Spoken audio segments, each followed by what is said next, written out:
Hello guys, welcome back to Sun 11 Quintaro. Kamusta po kayo mga Aris? So, titignan natin kung ano ang energy update ninyo, ano? So, simulan na natin mga Aris. So, general reading ito. Pwede mag-resonate, pwede hindi. Kunin lamang kung ano yung para sa inyo at ang ibang hindi ay ibigay po natin sa iba. So, simulan na natin mga Aris.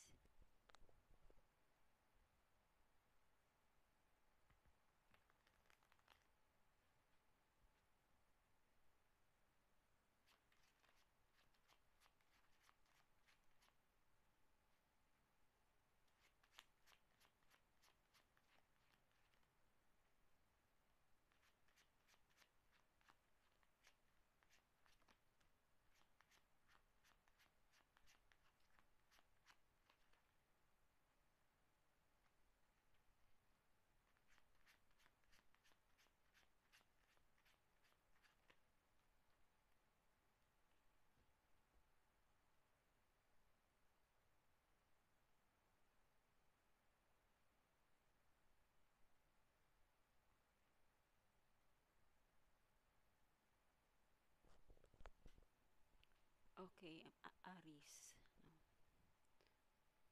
No? So, may energy dito na successful, no? May energy dito na maganda yung trabaho, no? Maganda yung trabaho nyo, na-achieve nyo yung mga pangarap ninyo, no? May mga bagay kayo na successful na pinaghirapan ninyo, no? At napakaalaga ninyo sa sarili ninyo, no? Mga Aris.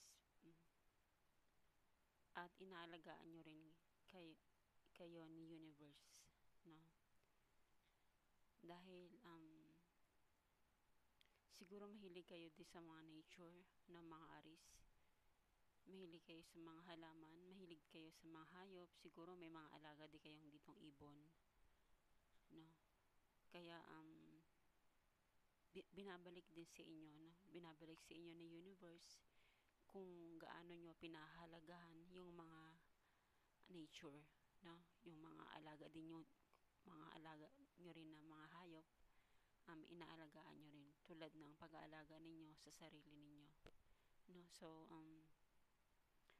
napaka-successful ninyo, no, Aris.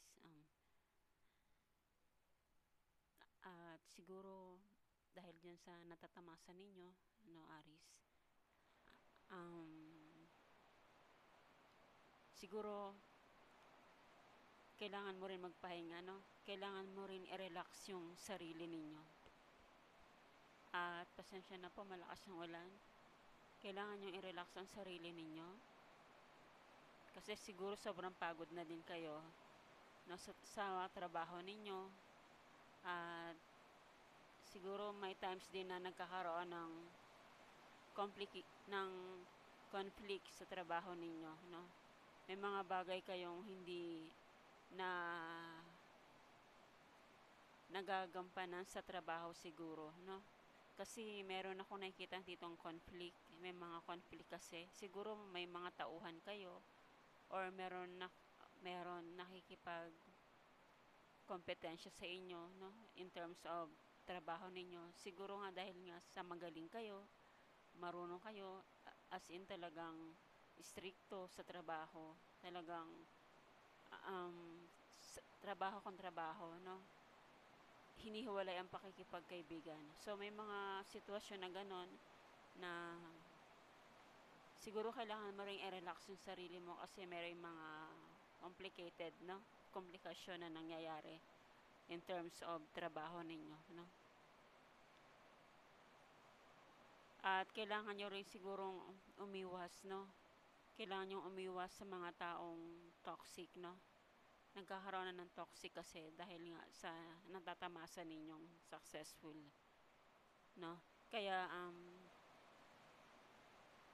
i-relax nyo yung sarili ninyo, umiwas sa mga taong toxic na hindi naman nakakatulong sa mga plano ninyo. So, ano pa ang mensahe sa inyo, mga Aris?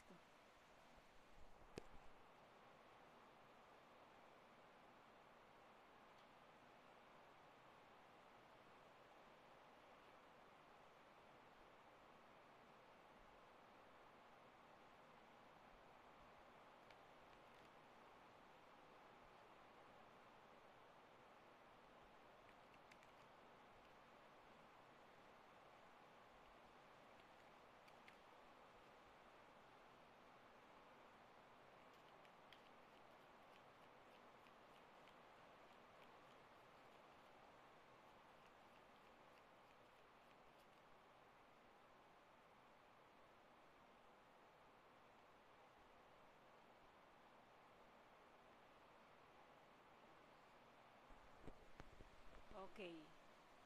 Aris, the changing the changes that you're going through are positive. So, dito sa pagbabago, no,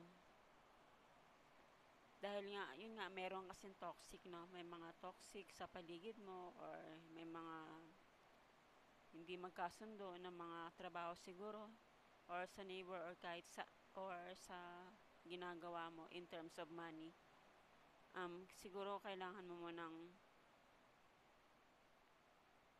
palitan, no? Kailangan magkaroon ng pagbabago. Yun nga, kailangan mong umiwas sa mga toxic para magkaroon ng pagbabago, no? Kasi meron din sigurong yung ilan, no?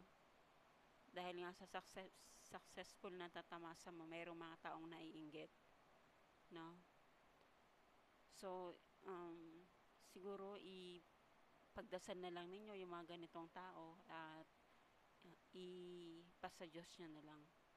Kasi mas ikaw din ang maapektuhan kung mas i-adapt mo sa sarili mo yung ganitong sitwasyon na nagkakaroon ng conflict, no? Siguro meron ding conflict tungkol sa pera, no? Sa trabaho, yung ganyan, at saka sa neighbor, no? Kaya kailangan mo munang palitan yung sistema na nagpapa-stress sa'yo. So, yun po, at kailangan din siguro, kung may mga ganyan na pagtatalo, hindi nagkakaunawaan, no? Siguro, kailangan din pag-usapan para yung stress mo or yung parang hindi magkasundo, para kahit pa paano maibsan, no, yung ganyan sitwasyon na hindi nagkakaintindihan. So, yun po ang message sa inyo, mga Aris, ang inyong mga energy update. So, salamat po. Thank you, and God bless po.